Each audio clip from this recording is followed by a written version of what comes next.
Welcome, everyone. Welcome to join us at the Embedded Certificate in Entrepreneurial Thinking information session. Today, we're very honored to have Dr. Saunders with us today. Dr. Saunders is the Associate Professor in Entrepreneurship and Innovation at Haskins School of Business. He is also the Adjunct Professor at the Cummings Community Health Sciences at the Cummings School of Medicine. Most importantly, he is the academic coordinator for the Embedded Certificate in Entrepreneurial Thinking. Let me introduce myself. My name is Fei Chen. I'm the Manager of Venture Programs at Hunter Hub for Entrepreneurial Thinking. In the spirit of reconciliation, we would like to acknowledge the traditional territories of the people of Treaty 7 region in southern Alberta, which includes the Blackfoot Confederacy comprising the Siksika, Piikani, the Kainai First Nations, as well as the Tsuut'ina First Nation, the Stoney Dakota, including Chiniki, Pearsall, and Wesley First Nations. The city of Calgary is also home to Métis Nation of Alberta, Region 3. To kick off the session today, I would like to introduce Carrie Damon, the Executive Director at the Hunter Hub for Entrepreneurial Thinking. Carrie is going to provide us with some welcome remarks and going to give us an introduction on the Hunter Hub. Welcome, Carrie. Hi, everyone. So thank you, everybody, for joining. It's very exciting to see 15 on our info session. This is a very new program, so we're just building the community around it. And now that the university is open, we'll be able to do in person, hopefully soon. Just a couple icebreaker questions. If you want to pop the answers in the chat, what do you think of when you hear the word entrepreneur?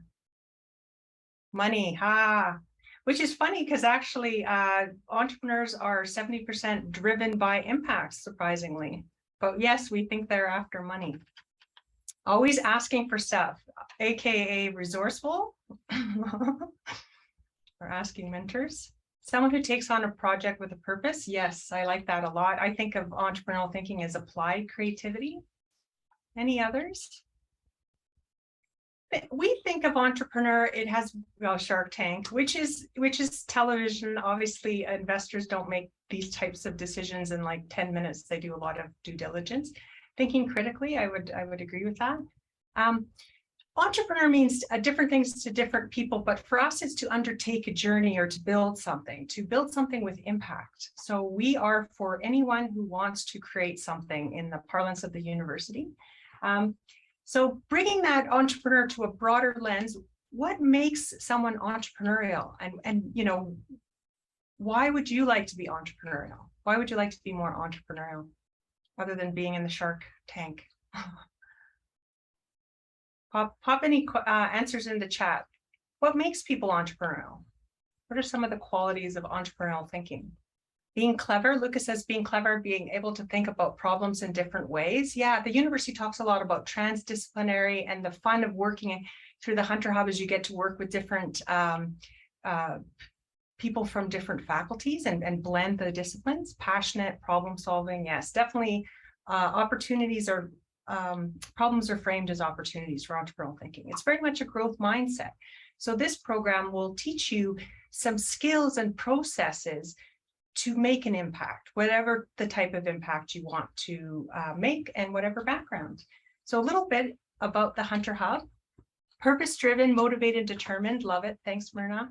And being a good communicator, people person. That's an interesting one. I would say communication is key to influencing and getting people to follow you as a leader. They need to understand what you're building and why, and be moved by it. So the Hunter Hub is a very cool central unit that works with our friends in Haskins on the embedded certificate, but with faculties all across campus. Our vision is to transform lives and economies through entrepreneurial thinking. We think of entrepreneurial thinking as incredibly empowering and useful, no matter if you go what your career path is. So we're looking to support innovators and change makers across campus, and we do that through programming, such as the embedded certificate or our co-curricular program Launchpad. We do that through our community space, which is right now in McEwen Center, but we're actually in the midst. There's boxes everywhere. We're moving to the new Hunter Student Commons, and if you're on our newsletter, there'll be a note in a week or two about the opening for that. It's a really beautiful space, and we hope to have our first event will be an embedded certificate meet and greet. And we also amplify and tell the stories of innovators. So we're really looking to have the Hunter Hub support the University of Calgary's vision to be the most entrepreneurial university in Canada. It doesn't mean we're making everyone entrepreneurs, but it does mean we're helping people make impact. And whether they choose to be an entrepreneur and lead a project themselves, or maybe contribute to projects around the university or in Calgary, we're here to support you to be part of this innovation community. And we are for everyone. So this is obviously a student program, but we have faculty and the external community attends our Launchpad Live program. So we're for everyone. So if you know anybody in your community that could derive value from our programs, let them know about us. And lastly, we're kind of this unique hub. So there's a lot of cool innovation organizations in the research and innovation space, especially from Haskell's Creative Destruction Lab, Hunter Center. Innovate Calgary works in that space to commercialize technologies. There's a lot of innovation programs and cool things going on in the teaching and learning space of the university, such as the embedded certificate, but many faculties have cool innovation programs. We always put those on our email, our newsletter, and we work with the greater community. We have also a program called Experience Ventures that does paid placements with startups in the community. And with that, that's your Hunter Hub intro, and I'll pass it back to Faye. Awesome. Thanks so much, Carrie. And I would like to introduce Dr. Chad Saunders, and then who is going to lead our info session today. And we're also going to open up the floor and then leave space for Q&A afterwards. Welcome, Dr.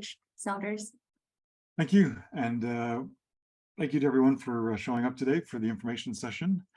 So yeah, as was mentioned, I'm the academic coordinator for the Embedded Certificate in Entrepreneurial Thinking. And sort of my role in that is sort of behind the scenes is to making sure that there's always new courses being introduced to sort of make it easier for you folks to be able to sort of complete the certificates. That's sort of the behind the scenes work. And then the more, client facing work is working with you individually to help you sort of figure out, what your journey might be through the embedded certificate in entrepreneurial thinking. Because as sort of Carrie mentioned, the program is intended to be, sort of tailored to your particular interests. There's a couple of bookend courses, which you'll see in a few seconds, but really the bulk of the sort of the content is really driven, by your specific interests and your career objectives and so forth. So with that, I'll just give here. So I think we've sort of seen what entrepreneurial thinking is from the video and from Carrie's presentation, but the only thing I would sort of add is most things that you might do in your careers, you're often given lots of guidance in the terms of, this is the objective you're trying to sort of aim for. These are the resources that you actually have in order to reach that objective. And often your job is really to sort of figure out how to get from A to sort of B. And that is not entrepreneurial thinking. Entrepreneurial thinking, it's a lot more complicated, it's a lot more exciting, because you get to figure out first, where you're sort of heading. So as the lead entrepreneur in any sort of activity that you might be involved in, you're the one, or your team is going to figure out, where you need to be heading. And then, once you sort of figure that out, then your team is also responsible for sort of securing the resources to sort of make that happen. Of course, if it's within a company or, you've started a new company or, some other, sort of venture, obviously the way that sort of happens is going to be different. But again, it's really a quite a different mindset from what, you would get in a traditional business school or any other sort of program where, those ends and means are often sort of predefined for you, and you just sort of have to figure out how to get from A to B. So I think from that point of view, when most folks are sort of attracted to entrepreneurship, part of that attraction is really the excitement and sort of the flexibility you have to sort of determine, your own sort of future rather than having someone sort of impose that on you. So I just like to sort of cover 3 sort of myths that kind of come up around entrepreneurship. So the first one is that entrepreneurship means you work for yourself, or more creatively, that you don't have a boss. So and I think in many respects this one's definitely true, but there's important places where it's not true. So if you're working in an organization, especially a larger organization, you will probably find that there's 2 or 3 degrees of separation between the stuff that you're doing in your day job and what your end customers are actually sort of, getting from your company in terms of the products or services. So you're probably on your day-to-day sort of, basis, you're probably not interacting, directly with customers. So, and again, for most businesses, that's pretty typical because, as they get larger and larger, they more and more people sort of behind the scenes doing work, and less people sort of on the front line, sort of engaging directly with customers. For entrepreneurs, though, regardless of sort of how you sort of use this set of skills and sort of tools, usually there's a lot more engagement with the customer or the client. And so, from that point of view, you might not have a boss in the sense that, someone who's telling you, exactly what you need to do sort of on a day-to-day basis, checking to make sure you're doing it, and sort of, taking corrective action if you're not doing it. That's definitely not going to be the case. But you are answerable to other folks, and the main person you're answerable to are customers, because you're much more engaged in that sort of customer sort of conversations and sort of figuring out what they want, and then your job is to try to sort of deliver that in his best way you sort of possibly can. So from that point of view, yeah, no traditional boss, but you probably have a lot more bosses in the sense that you're trying to address a whole range of sort of customer needs. And on top of that, if it's a startup or something like that, that's your sort of entrepreneurial journey, then as that company starts to grow, you're going to have more and more bosses, right? Because you're going to get folks that are going to invest in your company, and as soon as they do that, then you're answerable to those investors. As soon as you get investment in the company, they're probably going to want you to set up a board of directors to sort of help you manage the venture. And again, you're answerable to the board. So, so I guess the long story, sort of short, hopefully, definitely, you don't have the boss in the traditional sense. There's a lot more flexibility. But at the same time, you're still answerable to sort of key sort of stakeholders. But for most folks that have that sort of entrepreneurial mindset, they much rather have, the second scenario I just described, rather than the first, where there's someone sort of dictating, what their day activities should be, and sort of verifying things get done. So I think that's sort of the first sort of myth to keep in mind. The second one is that entrepreneurship is easier or harder than regular employment. And again, it's like most things in life, there are certainly significant trade-offs in that relationship. But again, for folks that have that sort of entrepreneurial mindset, the advantage of entrepreneurship, usually far outweighs sort of the disadvantages, and sort of the typical trade-off that you're making with sort of paid employment, other than the boss piece, is that with paid employment, usually you're on some sort of salary, so it's sort of a guaranteed sort of regular income you can sort of depend upon. But if you put a whole bunch of extra effort into that job, you're not going to get a whole bunch of extra income.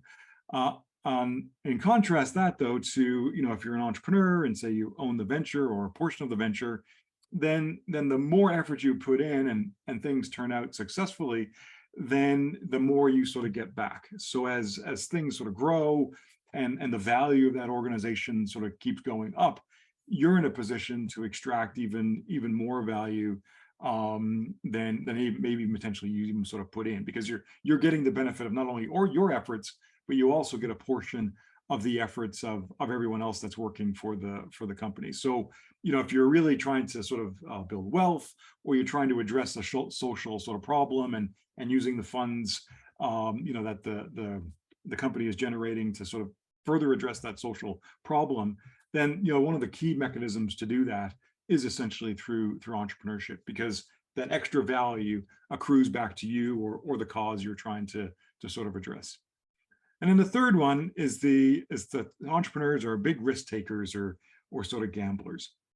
And this one is, this is certainly, entrepreneurs are definitely, risk takers in some form. But I would argue the better entrepreneurs are certainly the ones that have a much more nuanced view of risk. And by that, what I mean by that is that they sort of look at risk through these sort of at least three different sort of lenses. So the first lens is, sort of the risks over which they have some control. So these are sort of internal risks to their organization. So this might be your startup, this might be a large company you're working for, it might be a medium-sized company you're working for, it might be a nonprofit, whatever. Within that organization, there's certain things that you can do that are going to mitigate, those risks because they're essentially under your control. And I mean, a typical example of this would be, workplace health and safety sort of regulations and some of the things you can do to ensure your employees are safe. They're having to follow certain procedures and what have you. So, everyone, we kind of have to deal with those sort of internal risks. And then our job, as the lead entrepreneur is essentially to remove as many of those from the organization as possible. Then the next level of risk is external, which are those risks that we don't really have a lot of control over. So, we're just hopefully on the other side of a pandemic. And that's a pretty good example of an external risk that really affected, many entrepreneurs. And it would be very difficult for you to have planned, for a global pandemic. I mean, it's just sort of beyond, reasonable things that you could sort of, plan for. Although there are things you could potentially do in terms of having, some sort of disaster recovery plan, maybe having some, insurance, things. But again, overall, you kind of have to live with those external risks. And then the third category of risk, that this is sort of really where you folks sort of step in, because that's sort of strategic or entrepreneurial risk. And that's the risk that you're taking on because you've done an assessment that you're gonna take on this risk, but the reward, if things work out, is going to be so much greater than that amount of risk that you've taken on. And even once you've done that assessment, that the payoff is going to can potentially be much greater than the risk of sort of pursuing that opportunity. Even after you've done that assessment, you don't just sort of jump in wholeheartedly. You kind of ease your way in by sort of setting up these experiments to sort of say, okay, these are the things I think are true. And if these are true, then this is what I expect to see out there in the market or with your clients or what have you. And then you sort of experiment and evaluate that. And that is a lot of the sort of the entrepreneurial sort of toolkit that you'll get in the courses that you pick, because that's that sort of experimentation and sort of figuring things out. That is really the backbone of sort of entrepreneurial activity. So to sort of bring this back, I mean, yes, absolutely. Entrepreneurs are definitely risk takers, but they're taking those risks in a sort of a systematic way that they're able to sort of change course. You may have heard of pivoting. So they're able to collect the data that they sort of need to make those decisions. And then if a lot of the evidence is coming in saying we're going in this direction and we really should be going in this direction, then the good entrepreneurs will make that pivot and change the course of the company. And so, yes, they do take risks, but it's certainly measured risk, at least the good entrepreneurs. I mean, there's certainly gamblers out there that are just sort of taking on these unreasonable risks, but that is not what the messaging you're going to get, through the embedded certificate. You're going to get this more, sort of systematic approach to risk. So increase the likelihood that the payoffs will be so much higher than the risks that you're sort of undertaking. All right. So, I guess, as we sort of opened up this discussion was where would you actually use these entrepreneurial thinking skills? So we often think, startups, and certainly, you can sort of take that journey within the certificate as well, if you're interested in the startup side of things. But there's lots of other paths, that are equally valid that sort of use the same sort of, core tools, just applied in sort of very different ways. And you can sort of see some examples, hopefully on the screen there now, and you can sort of see that really it crosses all sort of disciplines. There's sort of many paths by which you can sort of take this network that you're building and these tools and concepts and apply them in sort of large organizations as an entrepreneur. You could apply them in sort of a nonprofit or even a government-based agency. Again, it's bringing that creativity, that innovation, and that sort of thinking differently that you sort of identified at the beginning, to your roles. Or maybe it's a social problem that you're really trying to address. As you saw from the beginning, I'm adjunct in Cummings School of Medicine, and really, like in medicine, this is one of the strongest cases for entrepreneurship, is this social entrepreneurship where you're joining together sort of the social cause with the business sort of acumen, and really sort of, moving things forward to solve a real social problem, but in a way that that is sort of built around sort of business sort of ideals and business sort of approaches. And again, this is sort of in a sort of a large growth sort of area, simply because there's, I guess, on one hand, so many problems that need to be solved, and two, many people are sort of see business as a force for addressing some of those social ills, right? So that's another path. So again, really, it's sort of your job, with my help and the others on the 100 team and so on, to help you sort of figure out what that path might look like. But certainly, I guess the take-home message is that there's plenty of flexibility to sort of pick your courses and pick your sort of activities, and certainly the capstone and things we'll see in a minute, so that your journey gets reflected in the embedded certificate that you want to have. So what does it actually require? So really, as was mentioned at the opening, the embedded certificate is targeted at undergrad students from across campus. The vision for the certificate was really so that you could finish the certificate without necessarily having to do extra courses.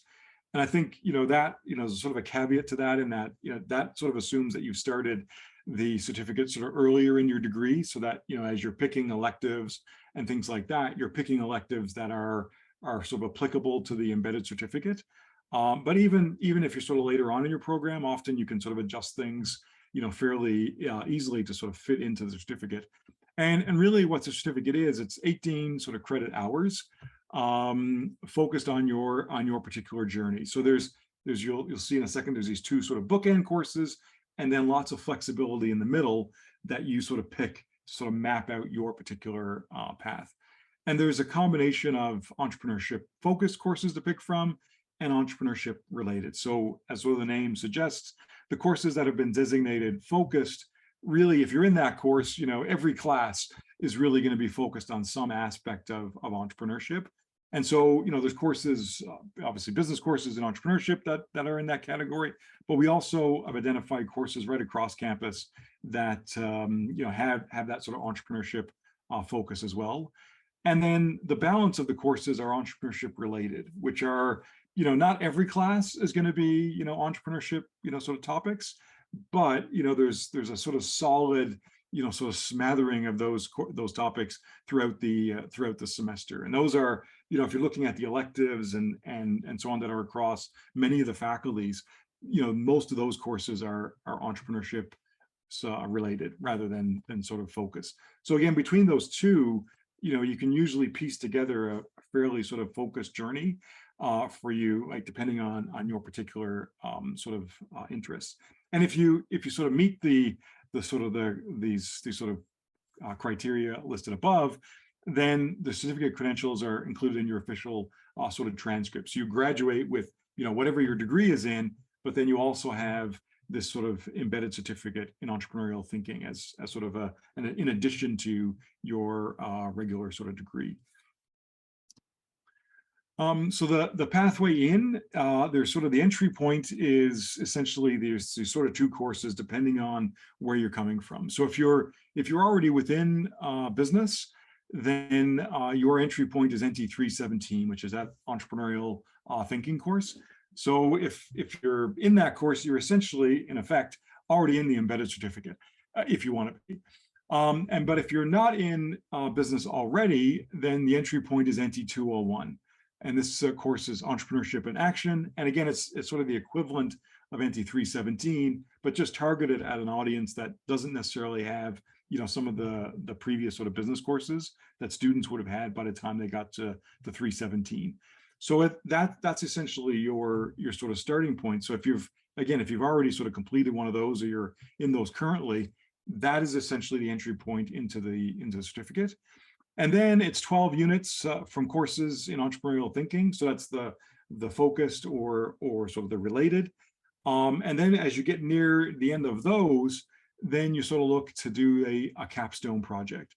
And so the capstone project is that sort of other bookend, because this is sort of the course that you're sort of aiming to do very near by the time when you sort of end the requirements. So the idea with the capstone course, again, completely driven by you. It's an individual sort of based, sort of project. We help you build a sort of a team around that. So there's, mentors and other resources available to you. But again, mostly led by you. The deliverables, there's a standard sort of set of course deliverables, because again, it is a course. But within each of those, components of those deliverables, it's very flexible. It's sort of tailored to your particular project, your particular interest. So, as you can well imagine, if you're into the startup sort of mode, then you're probably going to be focused on the startup in that course. If on the other hand, you're looking at a social enterprise or, entrepreneurship, that project will be built around, that particular sort of interest, and you'll adjust, you and the instructor will adjust the deliverables to sort of reflect that particular individualized sort of journey. And there's also a possibility, depending on which faculty you're coming from, certain faculties already have a capstone course sort of built into their programs. And if that's the case, often what you can do if you're sort of do it in advance is that you can tailor your capstone course that's in your program to be sort of entrepreneurially, sort of related. And if you do that, then that can sort of count as instead of doing NT 529, you get credit for the, whatever course that's already in your program. So again, the certificate is really set up to make it as easy as possible, to sort of meet the requirements. And again, it really varies between the faculties, what's available to you. So, this is sort of why I'm here, to help you sort of navigate some of that, I wouldn't say complexity, let's call it opportunity, to sort of tailor things to your particular interests. So right now, and again, there's the current list is always on the website, which we'll sort of put up probably in the chat and on the website, on the slides at the end. But the idea here is that this is sort of the entrepreneurship focus courses. So you can see there's a fair number of those, and we're sort of regularly adding these as things sort of get reviewed or new courses get sort of introduced. And so you're picking a selection of those, and you can sort of see they cross multiple faculties, although arguably many of these are coming from the business faculty, but you can sort of see that there's courses in engineering, and sort of computer science and so on. And then the other sort of block is essentially the entrepreneurship related. And again, this is the one that's probably getting more and more even added, simply because this is coming from right across the university. So this is the job, sort of behind the scenes that I'm doing, is sort of identifying these courses as they're sort of introduced, and then sort of doing the paperwork behind the scenes so that they can be added to the embedded certificate. And one thing I would say is, as Carrie mentioned at the beginning, this is sort of a new program. So if you're in a faculty and you think, wait a second, there's this course that I would like to do in my home faculty, or it's you've already done the course and you think this seems to be a good fit for this entrepreneurship related sort of category, again, reach out to me and let me know. It may be just something I sort of missed, and we may be able to add that to the requirements. And again, if that happens, then if you've already completed that course, or if you're in that course now or plan to do it in the future, then you get credit for that against the requirements for the embedded certificate. So you can fairly easily sort of map out a journey for yourself through the certificate that really meets your perception of what how entrepreneurship is going to fit into your career, and again, sort of flexibly sort of adjusting things in your course selection based upon that, and then bringing it all together within the capstone. All right, I think I'm going to have to hand this back to someone from Hunter.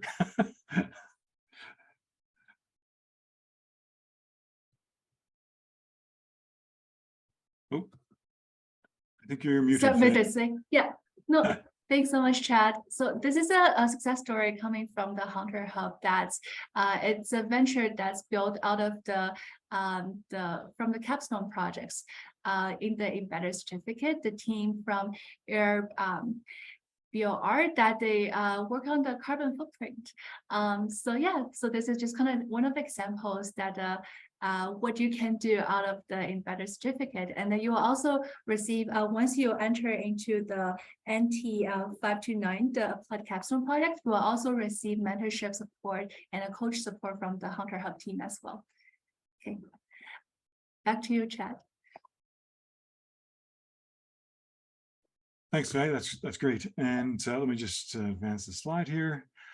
So in terms of next steps and sort of what's how you sort of further engage with the certificate, obviously if you haven't done so already, and I think many of you already have because you're getting the emails, checking out the website. So this is sort of there's sort of two sort of sources. There's the sort of official rules and regulation university website.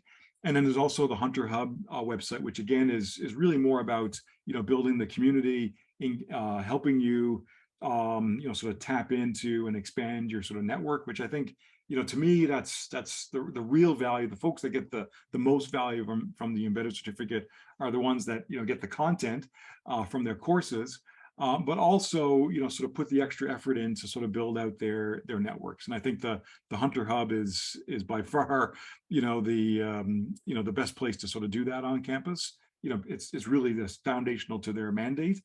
And then if they have a new space, that's even a better reason to go over there, right? So that's probably the first thing.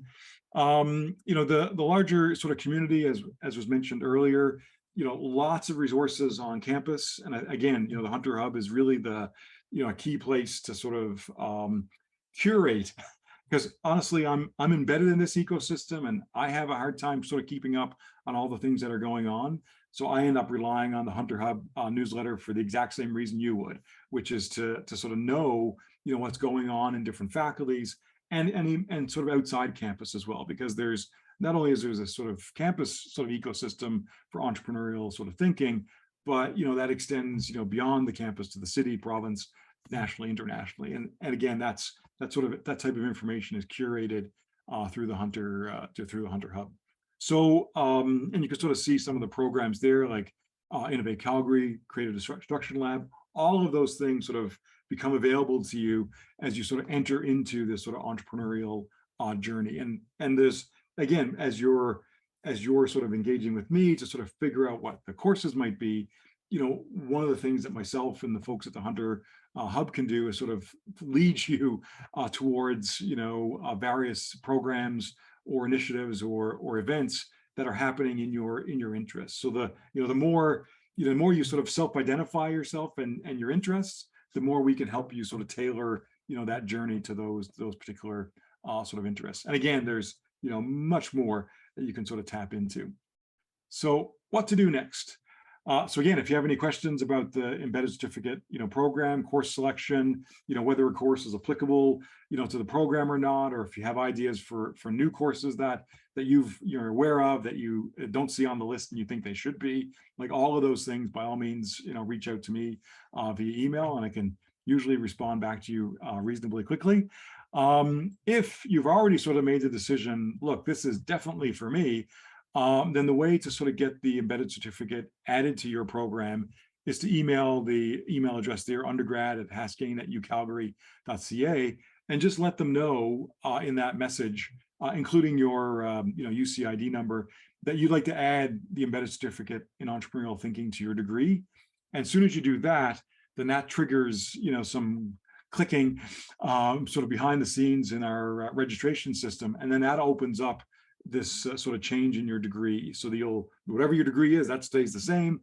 And then added on to that then is the embedded certificate in entrepreneurial thinking. And that will also open up additional courses and things that you wouldn't necessarily have access to otherwise.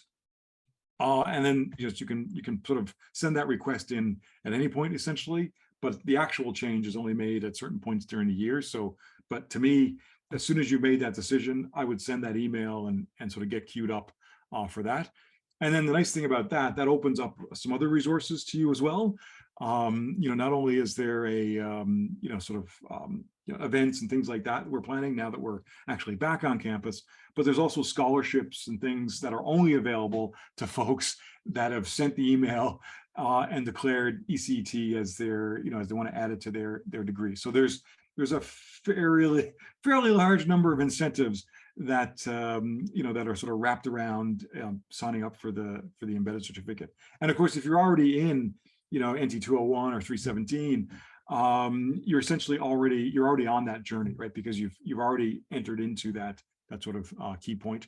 And so and if you haven't done that, then that's sort of the first step. Like there's no real debate about which course to start with. That's sort of your starting point, either NT 201 if you're not in a business program, or 317 if you're already in a business sort of program. And I think with that, I will thank you all and open it up for questions. Thanks so much, Chad. This is amazing. And I think we already have one question in the chat box. So Myrna asked that, is the certificate open for recent graduate students that are not enrolled at UC anymore? Yeah, that's a good question. So the embedded certificate in entrepreneurial thinking, it's really targeted at undergrad students that are currently taking their degrees. So I think the answer to your question, unfortunately, is no. That's the short answer. The longer answer is that there's certainly other sort of programs that you can take, sort of post graduation that sort of would probably fill in some of the the entrepreneurial sort of thinking gap.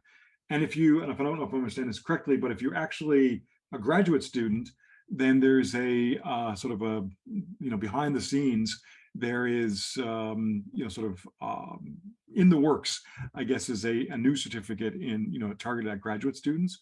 Or if you can't wait for that, and you are a graduate student already, although I may be misunderstanding your status, but if you are a graduate student, then there are courses. So I teach a course, NT 525, that really is open to any graduate student across campus, and I run that in a block week in the fall semester. So again, it's like a crash course on entrepreneurial thinking within that block week sort of format.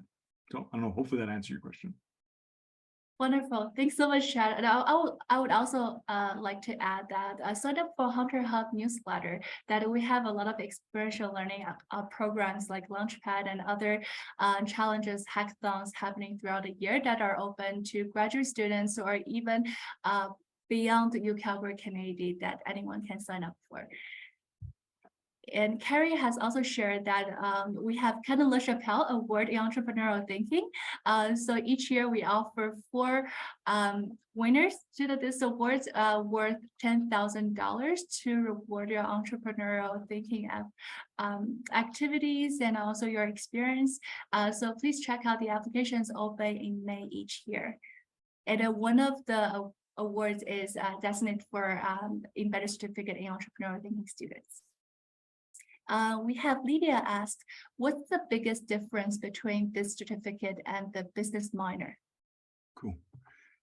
Yeah, I'm not sure I have a definitive answer on that, but of course with the business minor, I guess you could sort of replicate some of the things that are happening in the embedded certificate, again by picking your courses that way. But really the big advantage, I guess, is a sort of broader base pool of courses and sort of experiences that are made through the embedded certificate. But again, there would definitely be some overlap, for especially if you did your minor in business and took for the courses you did in business, you took mostly entrepreneurship courses like that. I would sort of, if I had a Venn diagram, there would be definitely overlap in that, but certainly not identical. So, and of course, the other thing that you might be able to do, because one of the things we did when we designed the embedded certificate is we, blatantly promoted double dipping. So there's a possibility to get multiple credit for, courses with, in your other program, and also get credit within the embedded certificate. So, it might be possible to be able to do both sort of simultaneously, especially if you've already done, a number of the entrepreneurship sort of focus courses, as part of your as part of your sort of degree doing the minor. Fantastic. Thanks so much, Chad.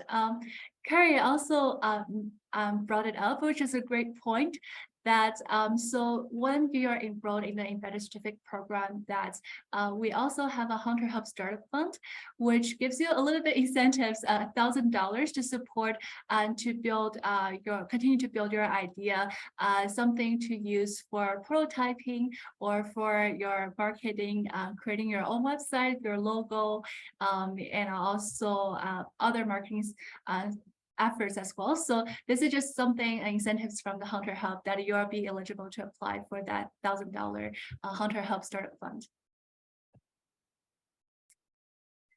Amazing. Any other questions that we have?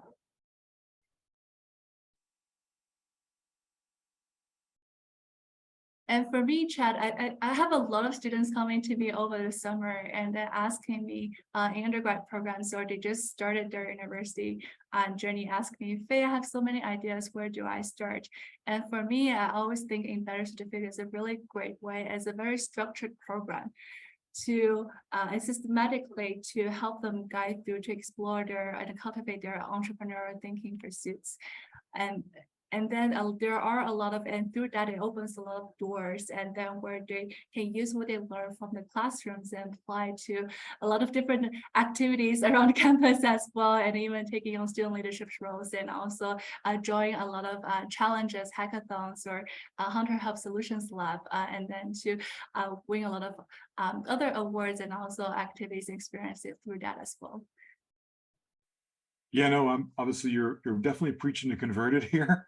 And I think that the folks that sort of start early, you know, that just allows that journey to be even sort of easier, right? Because they sort of get a lot more time and opportunity to sort of tailor their program to their specific interests. And I think, you know, even with the pivots along the way, you know, that makes the whole experience just that much more valuable to them. Awesome. It's just going to see if there's any last minute question, or just one thing I want to add, that this session is being recorded. So you will also have access to the recording of this session if you want to look at more details further later. So we'll also send you an email on the recording of the session. Perfect. Amazing. Okay. So with no further questions. Oh, there's one more. Okay, thanks so much, Alden. So is there any consequence of starting the embedded certificate program and not finishing the requirements or not completing the requirements? Are there any consequences for that chance? That's a good question. I don't have a definitive answer for it, but my understanding is that no. I mean, really you know, it's not like you're paying additional fees, or, you know, sort of being accepted into a you know, program that's sort of limiting, you know, like the number of entrants. So I think, you know, the only consequence is that, you know, on your degree, you know, those courses are just going to show up as courses that you completed as part of your degree requirements, and you're not going to get that additional designation of having completed the embedded certificate in entrepreneurial thinking, which, you know, would be tragic, but, you know, I don't think it would be. It's not going to cost you any extra money, or it's, you know, I don't think you're not going to lose credit for doing the courses. They still, you know, you've completed them, you got the grade, they still count towards your degree. Amazing. Yes, yeah, the certificate is definitely the final touch at the end of your journey, but also most important, also the courses you have taken throughout the program. Absolutely. Yes, yeah, for sure. Ovid, so we're gonna share the slide deck on our website as well for a PDF version for you to download. Okay. Okay, without the link, just to clarify, the video that'll be posted on the website as well. Is that correct? Yes, the link will be posted on the website as well. Yep, and other course information you will be able to find on the website. And if you have any other questions, feel free to reach out to Hunter Hub anytime to book an appointment with us, and we can discuss in details case by case how you like to take your the embedded certificate program. Okay, awesome. Then without Chad, would you have anything else to add? No, I would just, well, I would just sort of say the same thing, that if, again, if they have specific questions about the certificate program or, courses or things like that, then, easiest thing to reach out by email and sort of go from there. Amazing. And thanks so much, everyone, for taking your lunch hour to join us to learn more about the Embedded Certificate in Entrepreneurial Thinking. And without further ado, I'm going to let everyone go to enjoy the rest of your day. Hope to connect with you individually, and look forward to seeing you at some of our programming at Hunter Hub. So have a wonderful afternoon, everyone. Thank you. Thanks so much.